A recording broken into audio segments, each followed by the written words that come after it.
I had always believed that family wasn't necessarily built on blood but on love and connection, but I was wrong. The day I realized that was also the day I lost the only mother I had ever known. And from that moment on, the little brother who once held my hand as a child, who used to excitedly call me sister, became the person who hated me the most. From his cold stare to the cruel words he hurled at me, I understood that, to him, I had never truly been a part of this family. I am Rachel, 31 years old, working as an administrative manager at a public service center in Chicago.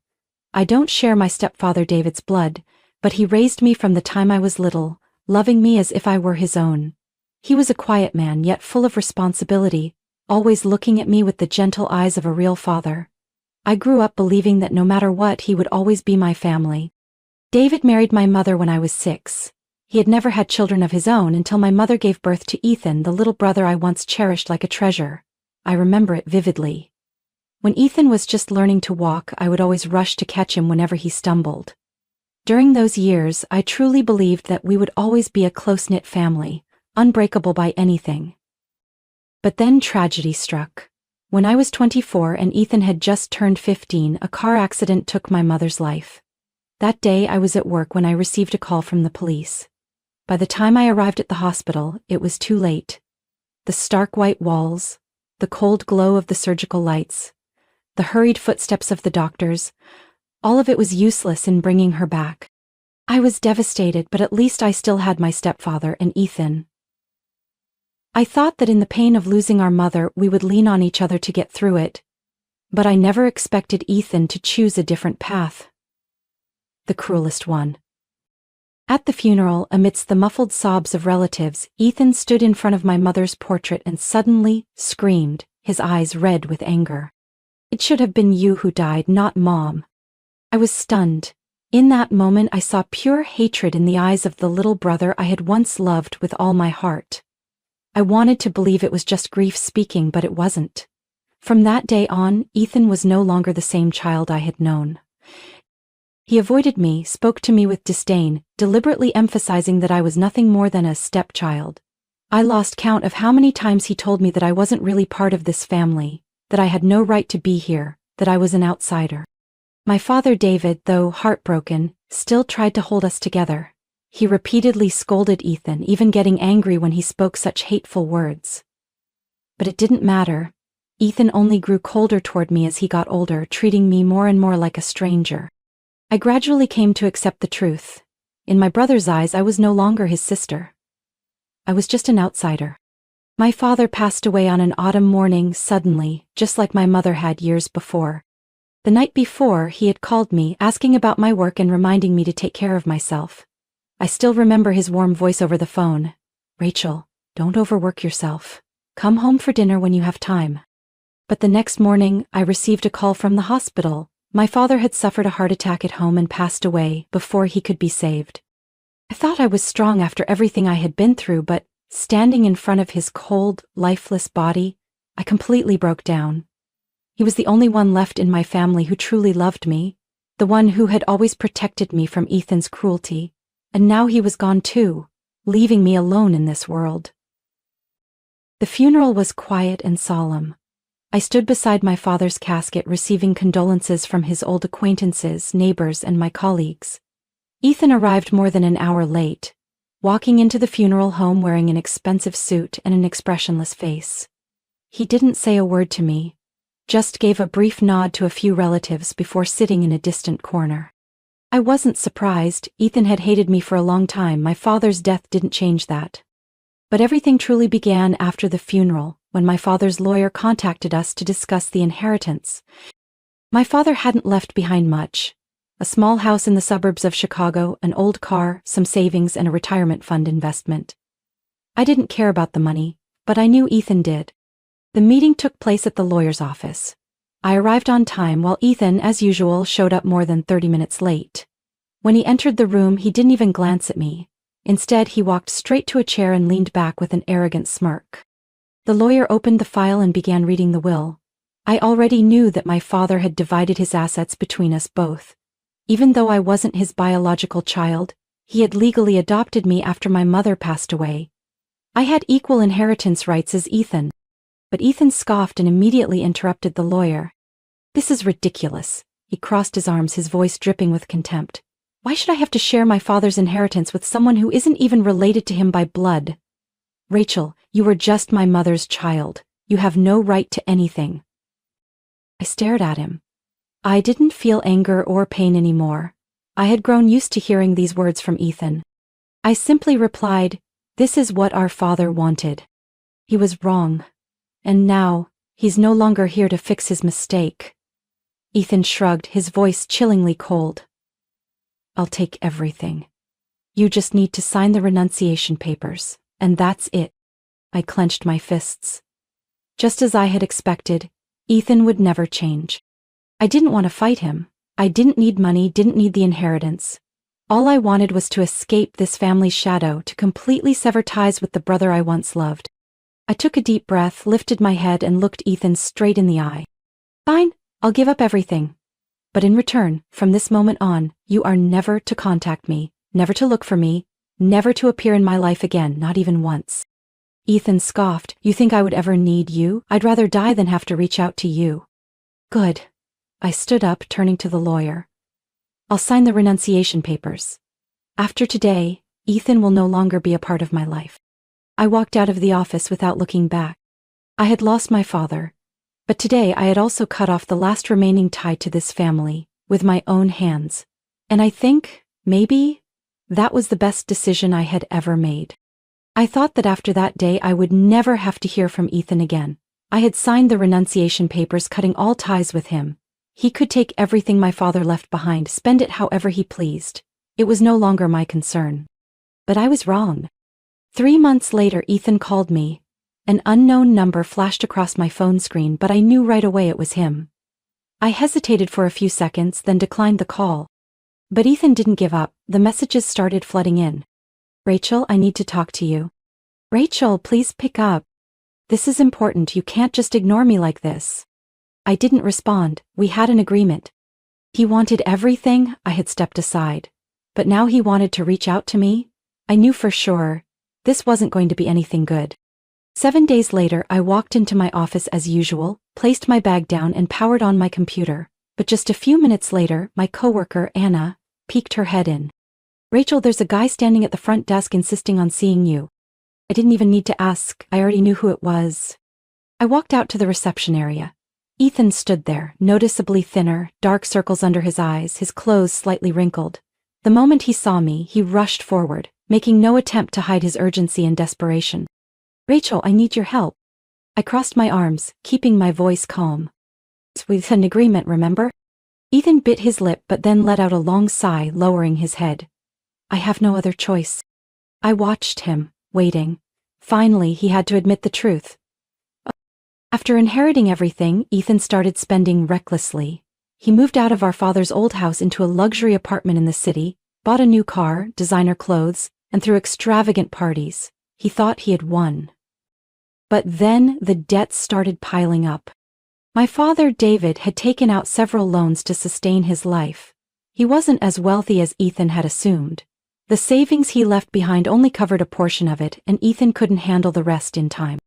He tried borrowing money from friends to stay afloat, but soon he fell into a vicious cycle of debt. Now, no one would lend him anything. Ethan clenched his fists, his voice trembling. "Rachel, I need your help. If you don't, I'll lose everything."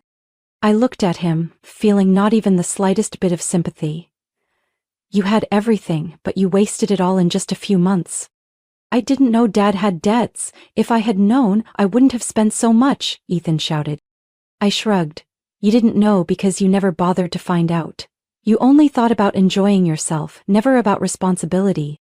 Ethan stared at me, his face contorting in anger. "You knew, didn't you? You knew about the debts but didn't say anything. You wanted me to fall into this trap, to end up like this so you could laugh at me, didn't you?" I closed my eyes, taking a deep breath. "I tried to tell you right after Dad passed, but you were the one who cut me off. You were the one who refused to listen. You wanted everything, so now, take responsibility for all of it."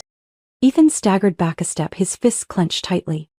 "Rachel, please, you can't just let me lose everything like this." I looked straight into his eyes. "You're not my brother anymore. You said so yourself, didn't you?"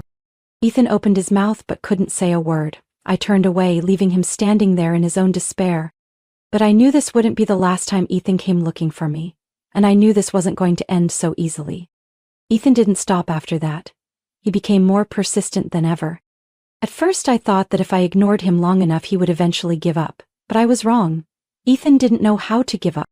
He kept coming to my office despite my firm rejection the last time. Every time he would stand at the reception desk, begging to see me. When the receptionist refused, he would just sit there for hours, deliberately humiliating me in front of my colleagues. He didn't yell or cause a scene, but his relentless persistence drove me insane. I tried to avoid him, took different routes, worked late to make sure he was gone before I left. But then, one day, I found Ethan waiting for me right outside the parking lot. As soon as I stepped out of the building, he rushed over and blocked my path. "Rachel, can you please just listen to me?" I tightened my grip on my bag and replied calmly, "We've already talked. What more do you want? I have no one else to turn to. I've tried everything." His voice was hoarse, his eyes sunken from exhaustion. But I felt no sympathy. "That was your choice, Ethan." He let out a bitter laugh. "My choice? Do you really think I had a choice? I'm just trying to survive." I crossed my arms, my voice cold. "And you think it's my responsibility to help you?" Ethan bit his lip, then suddenly his tone softened, more desperate than ever. "I'll pay you back, I swear. Just help me this once, just this one time." I looked into his eyes. I had once believed his promises, once thought that no matter what, we were still family. But now, I had no faith left in him. I shook my head. "No." Ethan flinched, as if he couldn't believe what he had just heard. "You're really not going to help me?" I turned away to leave, but he lunged forward and grabbed my wrist. "Rachel, I'm begging you, I can't pay off this debt. I'm going to lose everything. I'll be out on the streets." I yanked my hand free, my voice colder than ever. "I'm not your bank, Ethan. You pushed me out of your life and now you want me to save you? I don't care if you survive or not. Don't ever come looking for me again." I strode toward my car, opened the door and got inside, slamming it shut. Ethan remained standing there, motionless, as if he couldn't comprehend that I was truly leaving him behind. I started the engine, not looking back as I drove away. But I knew this wasn't over. In the following weeks, Ethan kept showing up. He no longer ambushed me at the parking lot, but instead he flooded my inbox with emails, texts, and even called from unknown numbers. He went as far as harassing my coworkers, asking about me, even spreading lies that I owed him money in an attempt to ruin my reputation at work. I realized that if I didn't act soon, Ethan would continue dragging me into the mess he had created. So, I went to the head of human resources and explained everything. I didn't go into personal details. I simply stated that a relative was harassing me and it was severely affecting my ability to work. I couldn't live like this any longer. I needed a fresh start. And so I requested a transfer to a different branch of the public administration office, somewhere farther away where fewer people knew me. Fortunately, my workplace had multiple branches across Illinois. I chose a place far from the city, a small town near the mountains, where Ethan wouldn't be able to find me easily. 1 week later, I left Chicago. No forwarding address, no notifications to anyone. I simply packed my things and left. From a few acquaintances, I later heard that Ethan had finally been forced to sell his expensive apartment to pay off some of his debt. But it still wasn't enough. His salary was now being garnished every month to cover what he owed, leaving him with barely anything to survive on. The lavish lifestyle he once flaunted was gone. I don't know how he's living now, and I don't want to know. I have a new life, a life without Ethan. As time passed, I gradually adjusted to my new life in this small mountain town.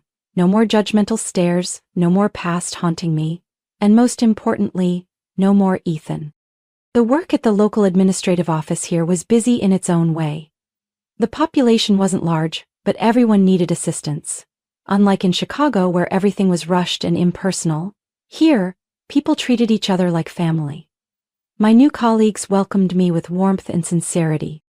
Martha, an older woman who worked with me, often brought homemade cookies to the office. "Rachel, you're too thin. Everyone here loves good food. You should relax and enjoy yourself a little." She smiled kindly as she placed a box of cookies on my desk. John, the office supervisor, was a man of few words but full of integrity.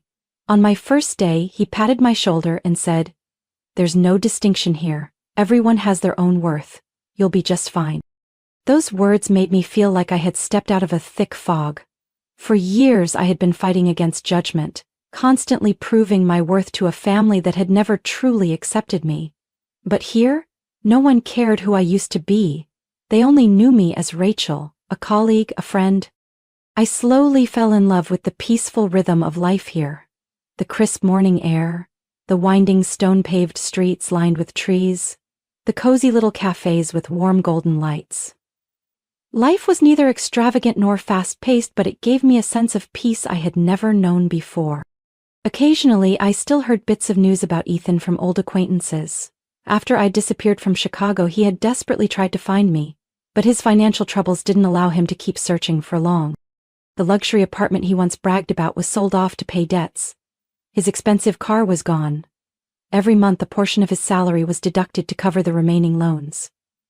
With no money left for lavish spending, no friends to party with, Ethan became a lonely figure in the very life he once flaunted. I didn't feel triumphant, I only felt relieved. For the first time in my life I was truly free. One day, while strolling through the local market, I stopped in front of a small clothing store. Inside I saw a simple yet warm blue knitted scarf. I reached out to touch it and suddenly thought of my father. When I was a child, he had once given me a similar scarf for Christmas. "You're always cold, Rachel. Stay warm, okay?" Thinking of him, I felt a warmth spread through my heart. Even though he was gone, I knew, somewhere out there, he would be proud of me. I was no longer the stepchild. I was no longer the outsider. I am Rachel, and I am living my own life. Rachel's story isn't just about inheritance or family conflicts, it's about finding self-worth. In life, we are often tied down by toxic relationships, by the expectations of blood ties and social labels. But in the end, what truly matters isn't the family we're born into, it's the life we choose to build for ourselves. Rachel had the courage to leave the past behind, to walk away from harmful relationships and to find peace on her own terms. And that's the greatest lesson. Family isn't defined by blood. It's defined by the people who truly value and cherish us. Rachel's story makes us reflect on family, responsibility, and self-worth. What do you think about Rachel's decision? Did she make the right choice? Share your thoughts, and don't forget to follow the channel for more meaningful stories about family and life.